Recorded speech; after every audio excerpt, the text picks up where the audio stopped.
고대 수리 철학자인 피타고라스가 이런 말을 남겼습니다. 앞으로 오는 모든 시대에는 신이 있다고 한다면 그것은 숫자의 신이 될 것이다. 그게 어떤 이야기인가? 라고 하면 많은 숫자의 군대, 많은 숫자의 무기, 많은 숫자의 황금을 준비한 나라가 세계를 제패하게 될 것이다. 이런 뜻으로 이야기를 한 것이에요. 이 말은 언뜻 보게 되면 굉장히 상식적이에요. 이해가 잘 갑니다. 예를 들면 우리가 어떤 일을 하게 됐을 때 적은 사람들이 모여서 하는 일보다는 같은 일과 사건이지만 많은 수가 모여서 하면 훨씬 쉽고 능률이 오른다는 것을 다 알 수가 있어요. 전쟁도 마찬가지인데 이왕이면 많은 군대 그리고 많은 군사적인 무기를 소유한 나라가 싸우면서 승리할 승산이 굉장히 큽니다. 근데 오늘 성경 본문은 우리가 잘 이해가 안 가는 지금 말씀드린 것처럼 상식적인 것과는 반대적인 그런 모습이 또한 하나님으로부터 그 말씀이 증거되고 있습니다. 오늘 사건은 어떤 사건이겠습니까? 때는 사사 기드온이 있었을 때고요. 적군 미디안이 쳐들어올 때의 일입니다. 미디안이 얼마나 많이 쳐들어왔는지 12절에 보게 되면 미디안 군대는 메뚜기의 많은 수와 같고 무수한 낙타는 해변의 모래와 같았다라고 해요. 수도 없이 많은 미디안의 군사가 쳐들어온 겁니다. 그래서 이스라엘도 이에 대응하기 위해서 군사를 모집했는데 32,000명 밖에 모이지를 않은 거예요. 적의 대군을 보게 됐을 때는 사사기 8장 10절을 보게 됐을 때 13만 5천 명이라고 하는 숫자까지 명시되어 있습니다. 이 13만 5천 명 대 3만 2천 명 게임이 되지가 않아요.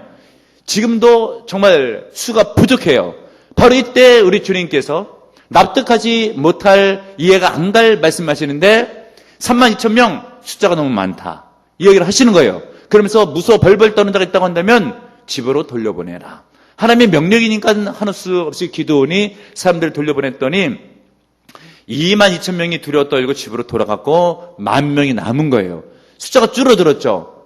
적은 13만 5천 명인데 숫자를 늘려도 부족한데 정말 납득이 안 가요. 근데 한 번 더 납득이 안 가는 말씀하시는데 그 숫자도 많다 라고 하면서 물가로 데려가서 물을 먹이라고 하는데 개처럼 혀로 물을 핥는 자 아니면 무릎을 꿇고 편히 마시는 자 양편에 둘로 쪼개서 나눠라. 그리고 이제 주변을 응시하면서 경기태세를 갖고 혀로 물을 핥는 자 그들만 남겨놓아라 라고 했더니 그들은 300명밖에 되질 않는 거예요. 근데 우리 주님께서 하시는 말씀이 그 300명을 가지고 전투하겠다라고 말씀을 하는 거예요. 이게 납득이 잘 안 가죠. 기드온 입장에서 보게 되면 이스라엘 백성 입장에서 보게 되면 숫자가 더 많아져야 되는데 주님은 그 숫자도 많다고 하면서 자꾸 줄여가고 있는 거예요. 상황이 자꾸만 안 좋아져 가고 있는 것이죠. 유사하게 우리들의 신앙생활에 있어서도 우리가 원하는 바가 있고 되었으면 하는 바가 있는데 일이 자꾸만 거꾸로 진행되면서 일이 좀 잘 됐으면 좋겠는데 기도하는데도 불구하고 일들이 악화될 때가 굉장히 많이 있습니다. 바로 이때 우리가 드는 생각은 과연 나야 하나님이 살아 계시는 것 맞는가? 나를 사랑하시는가? 또한 전능하신 분은 맞는가? 라고 하는 의문이 들 수가 있습니다. 근데 오늘 성경 본문에서 하나님께서 이렇게 납득이 안 가게 하시는 이유가 있어요. 적군이 이렇게 많은데도 불구하고 숫자를 자꾸 줄여가는 이유가 있어요. 그 이유는 무엇인가? 이스라엘 백성들로 하여금 절대 교만치 않게 하시려고 하는 하나님의 뜻이 있는 줄 믿으시는 여러분들 되시길 바랍니다. 2절을 보세요. 2절을 읽을 거예요. 2절을 보시고요. 2절 말씀을 읽겠습니다. 시작. 여호와께서 기드온에게 이르시되 너를 따르는 백성이 너무 많은즉 내가 그들의 손에 미디안 사람을 넘겨주지 아니하리니 이는 이스라엘이 나를 거슬러 스스로 자랑하기를 내 손이 나를 구원하였다 할까 함이니라. 아멘. 이 가운데서 아주 중요한 단어가 있어요. 문장이 있어요. 스스로 자랑하기를 이라고 하는 것이에요. 만약에 3만 2천 명 갖고 이겼으면 야 우리 3만 2천 명 갖고 숫자는 비교적 적지만은 힘을 합해서 우리가 이겨냈다 우리가 해냈다라고 할 수도 있는 거예요. 주님께서는 그것을 아셨기 때문에 숫자를 줄였어요. 어느 정도까지? 그런 말 못할 정도까지 300명으로 줄인 거예요. 이 300명으로 줄이게 됐을 때 여기서 승리하게 되면 이건 전적인 하나님의 역사다 라고 고백할 수밖에 없는 거예요.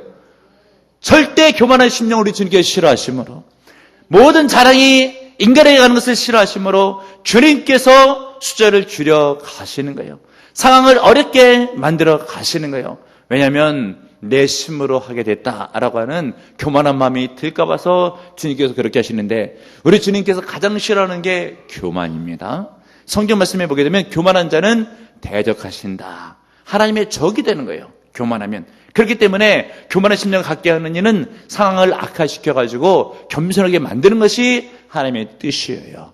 깨닫고 믿는 여러분들 되시길 바랍니다.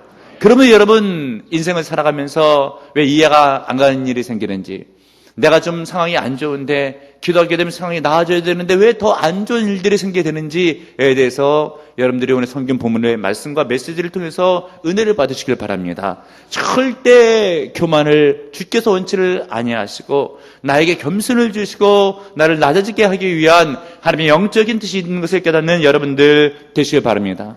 그 대표적인 인물이 바울 사도예요.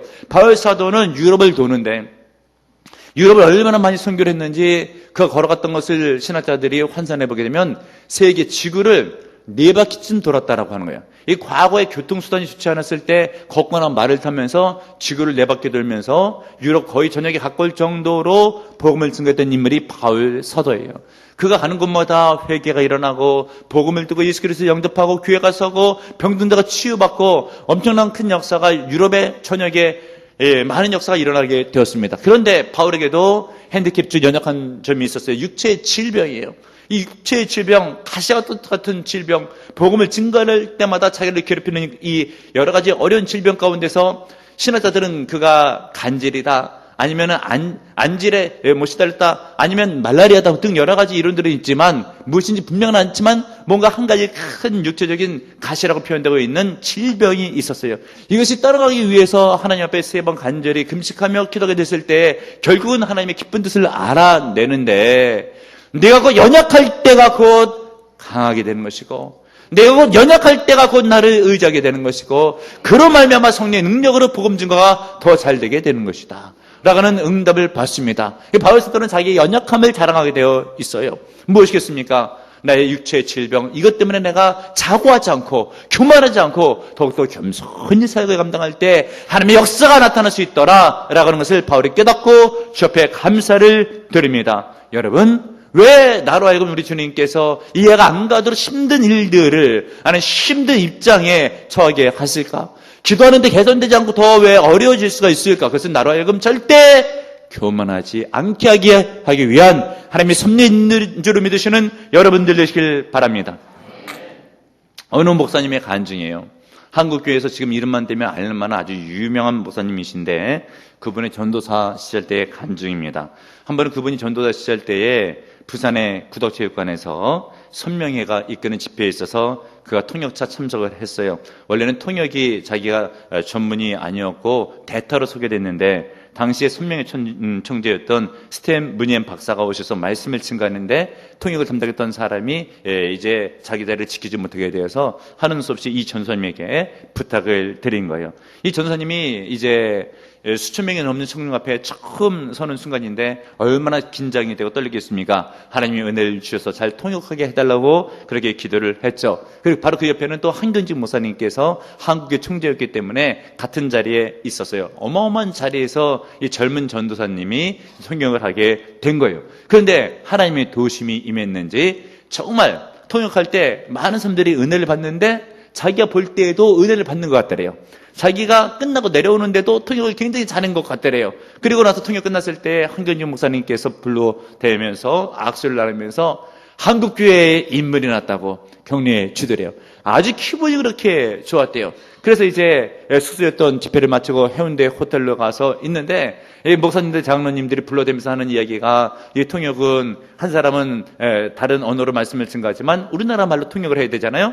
그러면 이게 사실 두 언어 두 사람이 이렇게 있는데도 불구하고 꼭 한 사람이 한 언어로 통역하는 것처럼 굉장히 자연스럽게 통역을 했다라고 하면서 한껏 띄워주는 거예요. 거기서 그치는 것이 아니라 전사님은 정말 실력이 출중할 뿐 아니라 외모도 잘났다고, 얼굴이 얼마나 미남이냐고, 목소리 성우 같다고 하면서 그렇게 칭찬해 줄 때 기분이 너무 좋은 거예요. 그 밤에 기분 좋아가지고 들뜬 마음에 잠을 못 이루면서 내가 이제 한국교회 스타 됐다, 이런 심령으로 밤을 꼴딱 샌 거예요. 그러고 나서 그 다음 날에 두 번째 집회에 있었을 때 첫 번째 날 통역을 잘했으니까 통역으로 불러가지고 강단에 쓰였어요. 처음에는 통역이 잘 됐습니다. 그런데 이게 웬걸요? 한 5분도 넘지 않는 그 시간 가운데서 목소리가 나지 않고 킥킥킥킥 거리는 소리만 나는 거예요. 암만 해더라도 이 목소리가 나지를 않는 거예요. 하는 수 없이 통역을 그만두고 내려온 거예요. 얼마나 창피하고 얼마나 쑥스러운지. 다른 사람이 이제 대타로 통역을 했는데 자기는 창피해가지고 그 자리를 뜨고 집회도 참석하지 않고 택시를 타고 해운대 호텔로 먼저 온 거예요. 그러면서 하나님이 이럴 수가 있냐고, 왜 하나님이 이러는데 도와주셔야지 목소리가 안 나오게 하시냐고 라고 기도하는 마음으로 있게 됐었을 때 마음속에 가만히 들려오는 하나님의 음성이, 그 목소리 네 목소리냐, 내가 너한테 준 목소리 아니냐, 너 통역하는 실력 네 실력이냐, 그거 내가 내게 준 실력이 아니냐 라는 음성이 들리더래요. 그 말씀에 통에 자복하고 어제는 기뻐서 잠을 못 잤는데 회개하느냐고 새벽까지 잠을 못 자고 자기의 교만을 회개하고 하게 됐었을 때에 성경을 보다가 이 성경 구절이 눈에 띄더래요. 시편에 있는 말씀 115편 1절, 여호와여 영광을 우리에게 돌리지 마옵소서, 우리에게 돌리지 마옵소서, 오직 주는 인자하시고 진실하심으로 주의 이름에만 영광을 돌리소서. 이 말씀을 붙들고 이제 나는 평생 사역할 때 모든 것을 나에게 자랑을 돌리지 않고 하나님을 자랑하며 모든 영광을 내가 취하지 않고 하나님께 영광을 돌리겠다. 그리고 목회하면서도 이 성경 구절의 말씀을 부여잡고 목회하고 있고, 지금도 그때 구독체육관의 사건 때문에 목회에 큰 힘이 되고 있고, 겸손을 유지하며 하나님을 의지하는 것이 자기 목회의 승리의 비결이고 하나님께 영광 돌린 것이 은혜의 비결임을 고백하고 있다고 하는 것이에요. 여러분, 이렇게 통역하는 사람이, 잘할 수 있는 사람이 갑자기 목소리가 안 나올 때가 있어요. 사업을 능력 있게 잘하는 사람이 갑자기 실력 발휘가 안 될 때가 있어요. 공부를 잘했던 학생이 갑자기 점수가 떨어질 때가 있어요. 막 올라가야 될 때인데 곤두박칠 때가 있단 말이죠. 왜 그래요? 하나님이 나에게 교만하면 안 되니까. 그리고 역사해 주신 대로 믿으시는 은혜가 있기를 바랍니다. 또 왜 우리 하나님께서는 오늘 성경 본문을 볼 때 저기 군대가 그렇게 많은데 32,000명인데도 모자란데 왜 300명으로 줄일까? 왜 나의 삶 가운데 유사하게 이해 안 되는 일을 하나님께서 그렇게 역사를 하실까? 그것은 하나님의 백성으로 하여금 하나님만 신뢰하는 믿음을 주기 위해서 그런 것을 믿고 깨닫는 은혜가 있기를 바랍니다. 여러분 가만히 생각해 보세요. 이스라엘 백성들이 32,000명이에요. 그리고 나서 나중에 300명이 됐어요. 여러분 첫 번째는 32,000명, 두 번째는 300명. 어느 때 하나님을 더 잘 신뢰하고 의지하겠습니까? 여러분 같으면 첫 번째예요, 두 번째예요.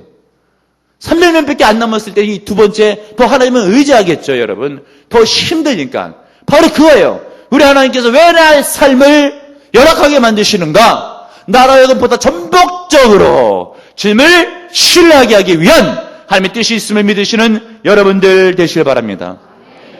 여러분 6.1 전쟁이라고 아십니까? 담임 목사가 어린 시절 초등학교 다니던 시절에는 가끔 선생님들이 6.1 전쟁 얘기를 많이 했어요. 근데 요즘은 그런 얘기들이 좀 역사적으로 좀씩 묻히고는 있는데 1964년도에 이집트 수도 카이로에서 열린 아랍 연합 정상회의가 있었어요. 그때 시리아, 요르단, 레바논 등 나라들이 모여가지고 이 접경국가, 요단강의 접경국가들이 모여가지고 이 요단강의 흐름을 바꾸자라고 하는 그런 계획에 합의를 봤어요. 결국 이 합의대로 모든 것이 시행되면 이스라엘은 사막 지역에 요단강마저 얻게 되면 마실 물조차 얻게 되는 거예요. 뭐 백성들이 살 길이 어디에 있겠습니까? 이 일로 인해서 1964년 11월에 이스라엘과 시리아의 첫 번째 전투가 충돌이 있게 되었어요. 그 후에 1967년도에 본격적인 전쟁이 일어나는데 이른바 6.1 전쟁이라고 하는 전쟁이에요. 이때 6.1 전쟁에 이스라엘의 전차 부대는 800대였어요. 그리고 아랍 제국의 연합국의 전차 부대는 그 3배가 넘는 2,500대였어요. 숫자가 너무 게임이 안 되잖아요. 이스라엘 백성은 하나님을 의지하고 도와달라고 하는 것이에요. 근데 당시 이 전차 부대의 포탄이 나가는 거리는 1km 정도밖에 안 돼요. 육안에 보이는 거리 정도에서 쏴서 명중을 시켜야 되는데 여러분 하나님의 능력이 얼마나 대단한지 이스라엘의 전차 부대가 이 아랍 연합군의 포격을 시작하게 되면 한 방 내지는 두 방의 전차가 파괴돼요. 근데 이 연합국이 이스라엘의 전차 부대에 그냥 어린 잡아가지고 막 쏟아붓는데도 이스라엘 전차 부대는 맞지를 않는 거예요. 그래서 결국은 이스라엘의 전차 부대 가운데 61대가 파괴됐는데 아랍 제국은 1600대가 파괴된 거예요. 이게 뭐 있을 수 있는 일이겠습니까? 하나님의 역사죠. 또 비행기도 이스라엘 군의 비행기는 10대가 파괴된 데 비해 가지고 아랍 군의 비행기는 451대가 파괴가 된 거예요. 이거 어마어마한 거예요. 적은 숫자로 엄청난 군대들을 무찌르게 된 것이죠. 무엇이겠습니까, 여러분? 전쟁은 숫자에 달리는 것이 아니라 하나님이 역사해 주시면 반드시 승리할 수가 있다. 오늘 성경 본문에 그것을 가르쳐주기 위해서 32,000명 너무나 많이 있다. 왜 그래요? 하나님 더 의지하니까. 300명 정도로 확 줄게 되면 이스라엘 백성들이 하나님을 전폭적으로 의지하게 되고 전쟁의 승리는 하나님의 손에 있으므로 이스라엘 백성들은 승리하게 되어 있는 거예요. 그러면 여러분 상황이 열악하게 되고 어려워질 때 절대 두려워하거나 떨지 마시고 이번 기회에 내가 하나님을 의지해야 되겠다. 더 의지해야 되겠다. 전폭적으로 신뢰해야 되겠다. 라고 믿으면 반드시 승리할 수가 있습니다. 성경에 많이 나와 있잖아요. 다윗과 골리앗의 싸움을 보세요. 사실은 입장으로 보게 되면 게임이 안 되잖아요. 그런데 다윗이 물맷돌 하나로 골리앗을 명중시켜서 쓰러뜨렸잖아요. 그게 다윗의 능력입니까? 하나님이 신뢰했던 다윗에게 은혜를 부어주신 거예요. 갈멜산 산성에서 바알과 아스타라 선지자 850명과 엘리야 혼자 850대의 싸움을 싸우잖아요. 누가 이겨요? 850명을 무찌르고 엘리야가 이깁니다. 하나님의 능력이에요. 깨닫는 은혜가 있길 바랍니다. 우리 성경 본문에 있는 13만 5천 명 대 300명 수학으로 약분을 하게 되면 450대 1이에요. 누가 이겼어요? 450명을 한 명이 이긴 거예요. 어떻게 가능해요? 하나님을 신뢰하는 한 명이 하나님을 신뢰하지 않는 450명보다 강하다. 믿으시는 여러분들 되시길 바랍니다. 여러분 하나님을 신뢰하세요. 우리 주님께서 하나님을 신뢰하기 위해서 자꾸 숫자를 줄여가요.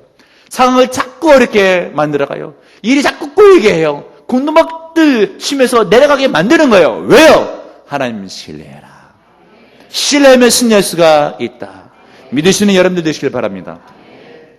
D.L. 무디가 어느 날 목사님께서 성경을 연구하면서 모세 인생을 연구하는데 모세가 120살까지 살았잖아요. 그 인생을 보통 3기로 나눠요. 40살까지, 그리고 80살 때까지, 그리고 120세 때까지. 첫 번째 40년, 두 번째 40년, 세 번째 40년 나눕니다.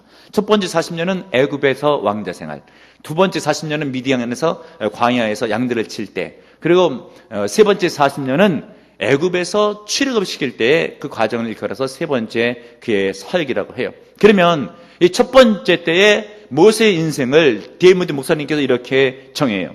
모세가 본인을 생각하고 느꼈을 때 I am somebody. 나는 뭔가 할 수 있는 굉장한 인물이다. 그렇게 정의를 내려요.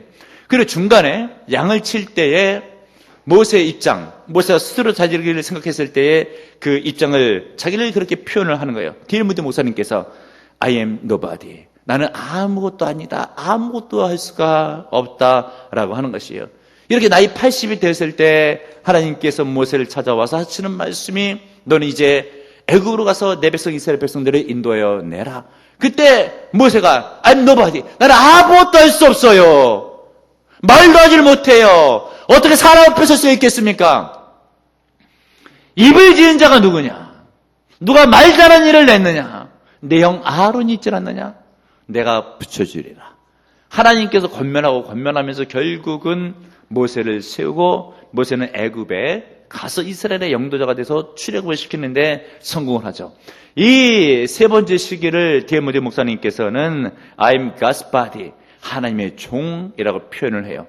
그 일기에 있어서는 나는 모든 것을 할 수 있다. 2기 나는 아무것도 할 수 없다. 그런데 3기에 있어서는 하나님을 신뢰하는 하나님의 종이 되었더라.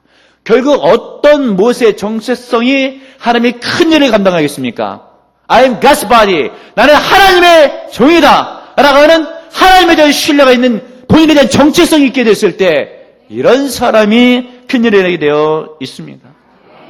하나님을 신뢰해야 돼요. 오늘 성경 본문에 있는 말씀 7장 9절을 보세요. 이 밤에 여호와께서 기도원에게 이르시되 일어나 진영으로 내려가라. 내가 그것을 내 손에 넘겨주었느니라. 지금 숫자가 자꾸만 줄어들어서 300명만 남았어요. 이제 기도원이 자꾸만 힘이 빠져가고 있어요. 근데 하나님께서 적진에 보내시는 것이에요. 상황을 살펴보라고 하는 것이에요. 그러면 사실 말씀이 내가 저 적군들을 내 손에 붙였느니라. 이때 하나님의 말씀을 신뢰할 줄 알아야 돼요. 여러분, 힘들고 어려운 게 문제가 아닙니다. 힘들고 어려울 수는 있으나 중요한 것은 얼마나 그 힘든 상황 가운데서 하나님을 신뢰할 수 있느냐. 지금 말씀이 주어지잖아요. 적군을 내 손에 붙였다. 이것을 아멘! 우리 기도님 믿는 걸 잘했다라고 성경은 이야기를 해주고 있는 거예요. 힘든 일은 있으나 그것 때문에 하나님을 신뢰할 수 있는 은혜가 있길 바랍니다. 하나님이 그것 때문에 힘든 일을 만들어 가시는 거예요. 이 일이 힘들어서 안 되는 것이 아니라 하나님을 신뢰하지 못하면 안 되는 거예요. 그러나 하나님을 신뢰하면 이 힘들어도 된다는 것을 믿으시는 여러분들 되시기를 바랍니다. 또 왜 우리 하나님께서는 이해하지 못할 일들을 행하시는가? 그것은 오늘 성경 본문에 300명으로 줄었잖아요. 이해하지 못할 일이잖아요. 왜 그래요? 하나님의 테스트예요. 뭘 테스트하고 있는가? 여러분, 하나님께서 누구를 쓸지를 테스트할 수 있다라고 하는 것을 오늘 본문을 통해서 여러분들 깨달아 아시는 은혜가 있기를 바랍니다.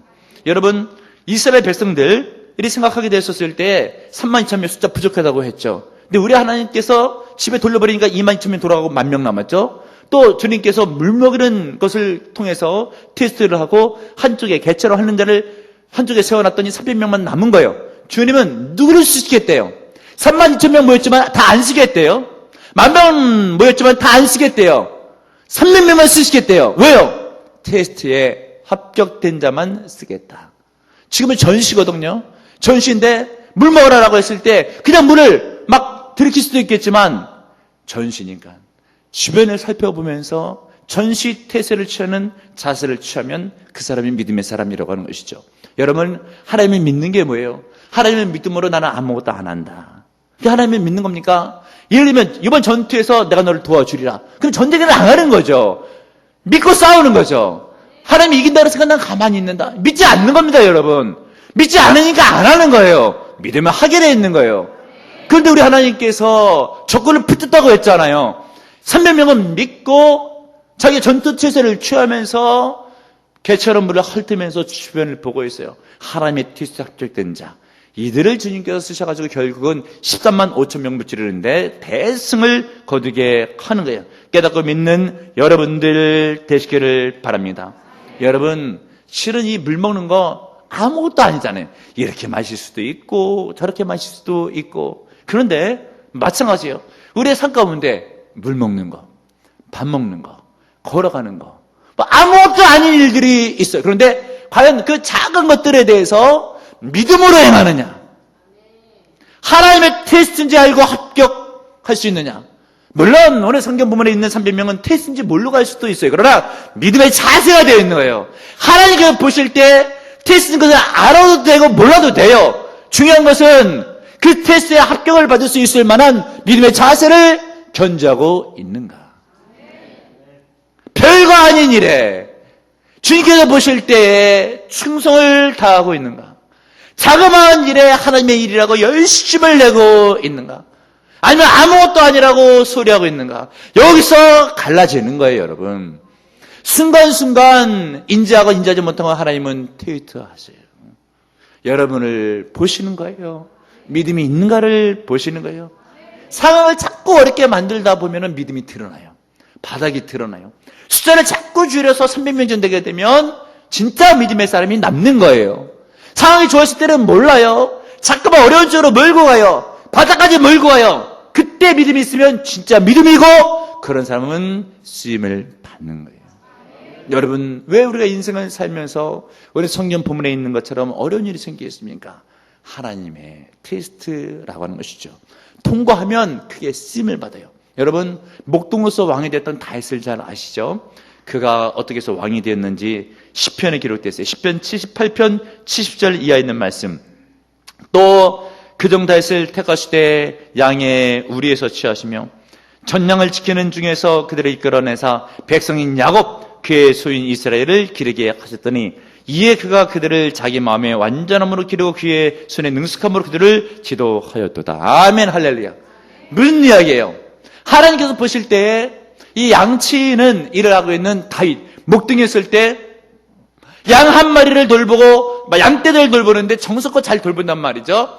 됐다 싶은 거예요. 이런 목동을 왕으로 삼으면 백성들을 잘 돌보겠다. 실은 양치는 것이 테스트였어요. 무엇이 되게 하기 위한? 왕이 되게 하기 위한 테스트였어요. 굉장히 중요한 메시지입니다. 여러분, 지금 여러분들이 하는 일은 장차 할 일을 우리 주님께서 맡게 될지에 대한 테스트가 될 수가 있어요. 그런데 작은 일이라고, 돈이 안 된다고, 직분 감당해봤자 효과가 안 난다고, 칭찬받는 것도 없다고 라고 생각해서 대수롭지 않게 생각하고 대충 대하게 되면 주님의 테스트에 합격을 받지 못하고 쓰임을 받지를 못하는 거예요. 크게 하나님의 쓰임받은 사람은 다 이런 테스트에 통과된 믿음의 사람이에요. 여러분, 모세도 마찬가지로 양측이 통과됐잖아요. 그리고 하나님께서 이스라엘 백성을 맡기시잖아요. 여러분, 오늘 성경 본문에 있었던 300명 보세요. 물 먹는 것 별거 아니잖아요. 믿음으로 통과했잖아요. 여러분, 별거 아닌 것 같아도 하나님의 테스트예요. 그리고 주님께서 자꾸만 어려운 쪽으로 몰고 가요. 왜요? 믿음 있는가를 보시는 하나님의 테스트입니다. 인생을 살다가 이해가 안 가는 일이 생길 수가 있어요. 이유는 뭐라 그랬어요? 첫 번째, 나로 하여금 교만치 않게 하시려고. 두 번째, 어려운 가운데서 하나님만 신뢰하는 믿음을 가지라고. 세 번째, 하나님의 테스트에 믿음의 합격을 받을 수 있는가 주님께서 보고 계시는 거예요. 이해가 안 갈 때 오늘 본문에 있는 메시지를 통해서 믿음의 견고히 하심으로 통과하고 승리하고 복되시길 주님의 이름으로 축복합니다. 주님 감사드립니다. 주여, 이해가 안 가는 일들 우리 삶 가운데 의외로 많이 발생할 수가 있습니다. 주님이 왜 이러시는가 이해가 안 갈 때가 너무나 많이 있습니다. 그러나 오늘 주의 말씀을 드린 것처럼 교만하면 안 되니까 겸손케 하기 위한 하나님의 뜻이 있음을 믿고 힘들고 어려울 때 주님을 더 신뢰하기 위한 하나님의 선임을 깨닫고 힘들고 어려울 때 하나님의 태도를 믿고 믿음을 보여 주 앞에 인정을 받음으로 차후에 귀하게 쓰임받는 믿음의 성도로 승리하게 하소서. 예수님의 이름으로 기도합나이다. 아멘.